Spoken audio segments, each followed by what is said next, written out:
Hello and welcome. It's been 57 years since India last laid their hands on the World Cup. 1975, Sandeep, when India last won the World Cup, this time they are hosting it. They will have a golden chance. But we would like to know first in 1971, India won the bronze. Then beaten in the semis by Pakistan in the 1971 World Cup. Next edition, they beat Pakistan and settled the score. But again, in 1975, when they were champions, they defeated Pakistan in the finals. So, what was that tenure like between 1971 to 1975? I think if you really look at these 3 years, all the three World Cups, uh, we played Pakistan, you know. But I think the team in 71 was slightly raw with a little more experienced players who were the ones who were in the 68 Olympic team that won the bronze medal at the Olympic Games.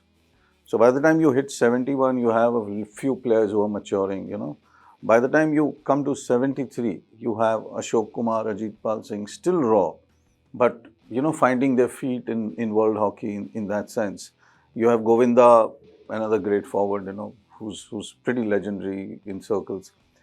But by the time you hit 75, you actually come to a team that has all the experience that's required, that has all the brute strength that is required, and all the youth who had already come in. So you had Aslam, you had Surjit Singh in the back, you had Ajit Pal in the middle, you had Ashok Kumar in the front, you had Govinda in the front, Ashok Diwan in goal, who was an excellent goalkeeper, one of those guys who never speaks about himself. When you ask him that, you know, how was 75 World Cup, and he will say, Hanji, acha tha, wo tha, ye tha. But he'll never say that he was one of those real great characters who played such an excellent 75 World Cup final.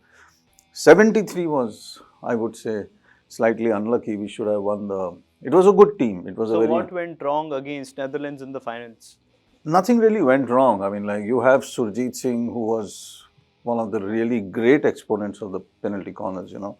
And in those days, you would know that there was nothing called looking at videos and this and that. Whatever you saw in training, you did that. But despite that, Surjit had a really, really solid hit.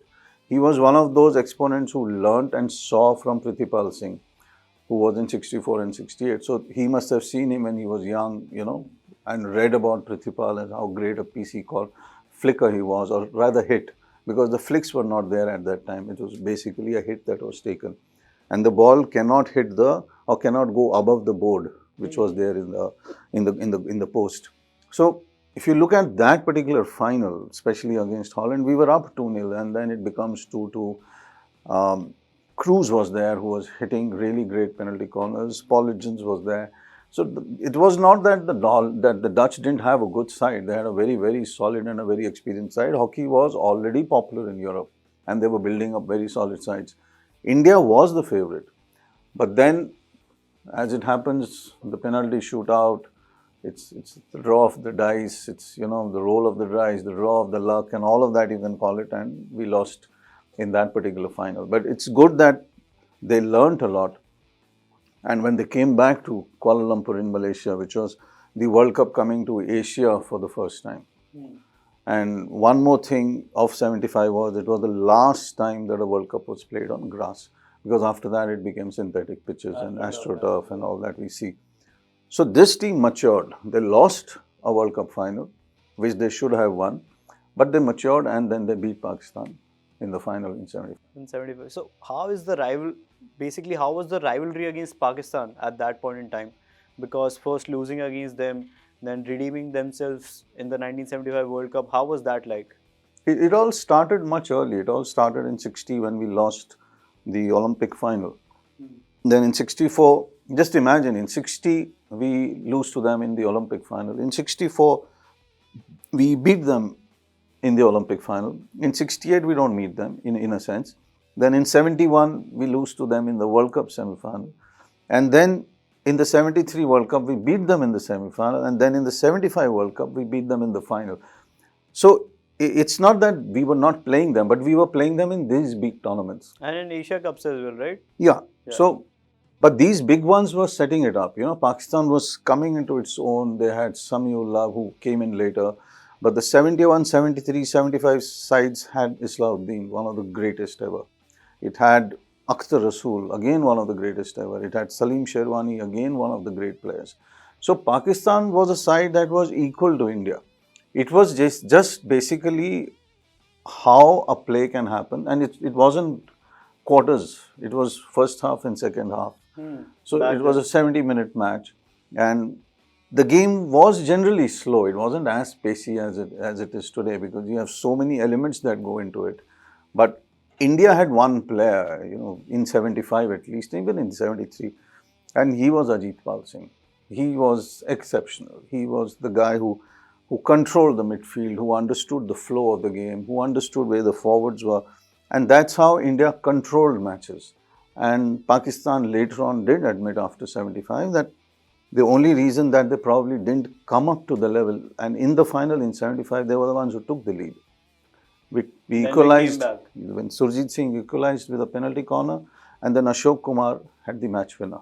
Ashok Kumar, incidentally, is Dhyan Chand's son. So he had the match winner, which was great because you had a great man's great son scoring a match winner in a World Cup. So that was the basic backstory of it. And what about Ajit Pal specifically? He was considered as one of the guiding force in that World Cup. So why was he considered such a crucial element in the team? I think if you see even in the videos that are on YouTube now of Ajit Pal, I have never seen anybody play so effortlessly. And when he had the ball, it's like, in football when you say when a player has the ball and he has all the time to do so many things. Ajit Pal was one of those guys. He wasn't the guy who would, do these fancy dribbles. But when he had the ball, you knew that the ball was supposed to go into corners. The ball was supposed to go to such players who other defenders were not seeing, but Ajit Pal was seeing them. And then his elegance was something which was great. Because he played, I still remember these two words that Rick Charlesworth said, that he had a very lazy elegance around him. Now, and then Rick said that without doubt, 75, 73, the greatest the greatest midfielder, centre half, was Ajit Pal. And that's why probably when they won the World Cup and came back to India, the government of India gave petrol pumps to all the players. And Ajit Pal's petrol pump was rightly named centre half. But what came after that was unexpected. We won in 1980 Olympics, but later, after 1980, we got a bronze medal in 2021, which was in delayed Olympics 2020. So tell us about this, 40-year drought in the Indian Olympic scene, Indian hockey scene. Basically, we were at the top in 1975, 1980, from 1940 to 1980. Then this dip all of a sudden. You can have hundreds of factors. One of the factors or one of the big factors that is always attributed is the coming in of the synthetic pitch. I don't buy that argument because at the end of it, if you have ball control, if you have the skills and the talent which India had, you play better on a synthetic pitch than you play better on grass because grass is uneven. Yeah. There will be areas on the field where the ball is going to bounce a little more, where it's going to stop a little more, where it's not going to go at the same speed that it goes on an AstroTurf. So in an AstroTurf, whichever corner of the field you go, and when you push or when you hit, the ball goes at the same speed in every area of that particular field. Now, this problem is on grass. So when this argument is given, you can't buy it. At the end of the day, you say that probably coaching systems were not in the right place. Maybe 75 World Cup, in a way, put us back a little because we thought we could win everything now. And the celebrations in India anyway go on for a year or two. So 76 Olympics, we really slid. 80, yes, we won the gold, but try and understand that it was a truncated Olympic Games. Australia wasn't there, Germany wasn't there, a lot of other, Holland wasn't there. Only Spain from Europe was represented, Pakistan wasn't there. And we beat Spain in the final. But then 84, probably the best team ever assembled by India in the Olympic Games. From Shahids to Zafar Iqbals to Vineet Kumars to Romeo James, you can just reel off players, in that particular, Joaquim Carvalho, all those great players were there. They couldn't win, unlucky. The slide actually started after that. And after 84. Yeah, the dip came in because again, I don't think our coaches really read the systems right. I don't think the coaching systems that we have now, because we got in the foreigners, was happening at that time. Ego was a big problem. You know, I am an Indian coach. I am an Indian Hockey India or Indian Hockey Federation official. I don't think we need a foreign coach. I think that particular area was the biggest gap.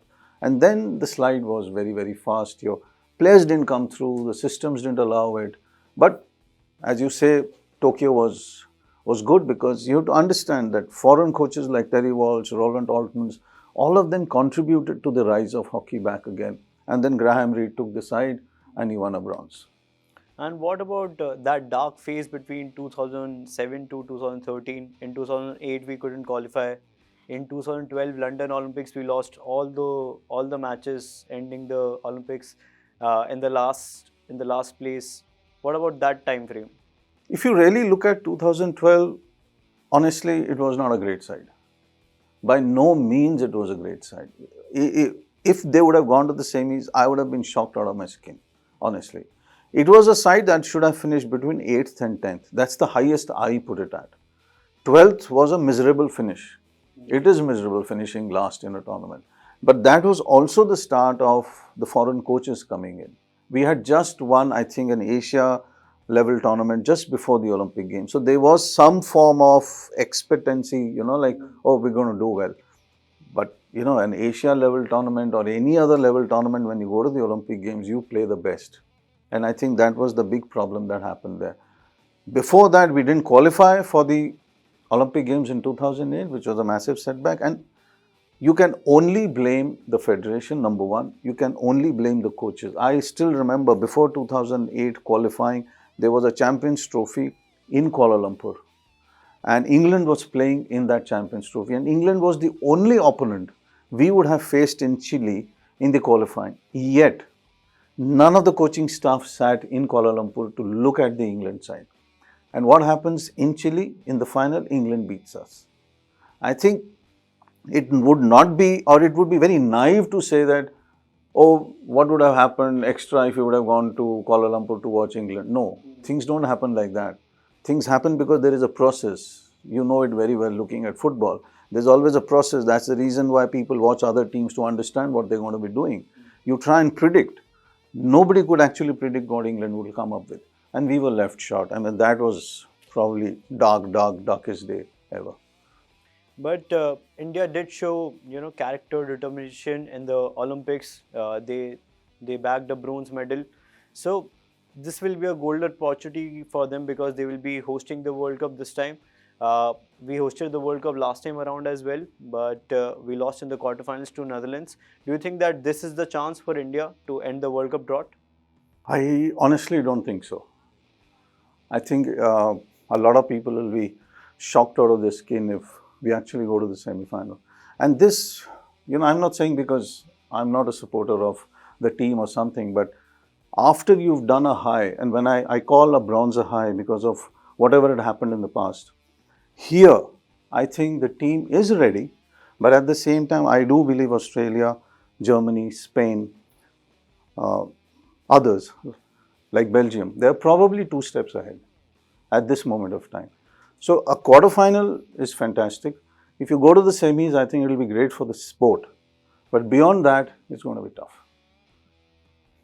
Hoping for the best for India. Let's see what they can do. The World Cup commences on 13th of January. We'll keep you updated with all the news related to World Cups and reviews and previews as well. Stay connected, stay tuned. This is Hardik Agrawal signing off. Thank you.